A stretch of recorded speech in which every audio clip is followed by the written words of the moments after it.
Hello. Hello. कैसे? का कैसे? अरे तो कब आता यार? अभी आए मोल 2 दिन होते और तो लभीस ले चुलबुलाहट मच गए। अरे चुलबुलाहट ला छोड़, तोर 2 दिन के चक्कर ना मतलब 2 मच्छा लगते। ते जाना थस ना मोर दीदी के लड़का हो है तेला। अभी तो मैं 6 महीना नहीं आऊँ। 6 महीना? अरे हाँ। बाप रे, 6 महीना में तो मोर माया के गाड़ी छूट जाए। अच्छा चल तो तेरा मोल काम बुता करन दे भाई। कैसे कैसे? अच्छा हाँ।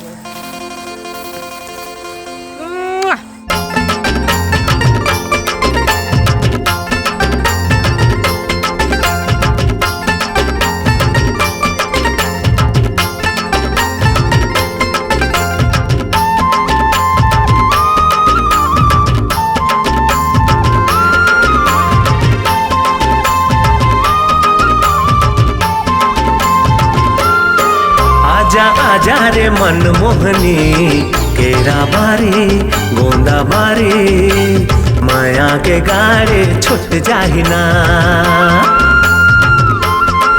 आहो आहो रे मनमोहना, केरा बारी गोंदा बारी, माया के गाड़ी छुट जाही ना। आजा आजा रे मनमोहनी, केरा बारी गोंदा बारी, माया के गाड़े छुट जाही ना। आहो आहो रे मनमोहना, केरा बारी गोंदा बारी, माया के गाड़ी छुट जाही ना।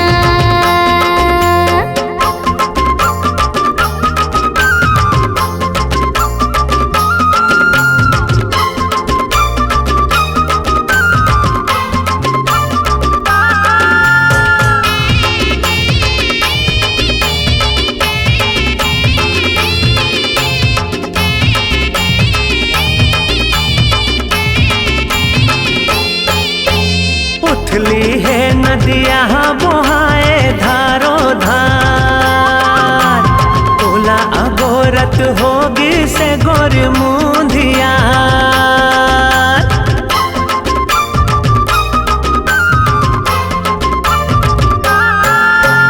होते परवना में उड़ते जिया घास माँ,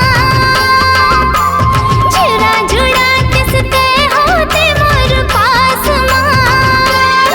मन लुभावत पुरवैया, जोड़ी आबे केरा बारे, माया के गाड़ी छूट जाहे ना। आजा आजा रे मनमोहनी, केरा बारे गोंदा बारे, माया के गाड़ी छूट जाहे ना।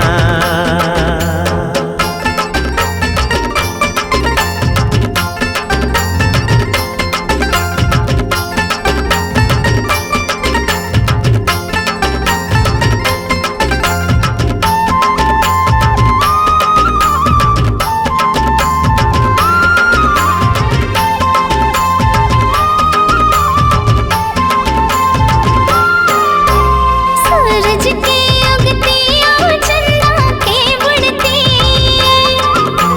सुरता में तोरे लगावत रही तो मैं गिनती।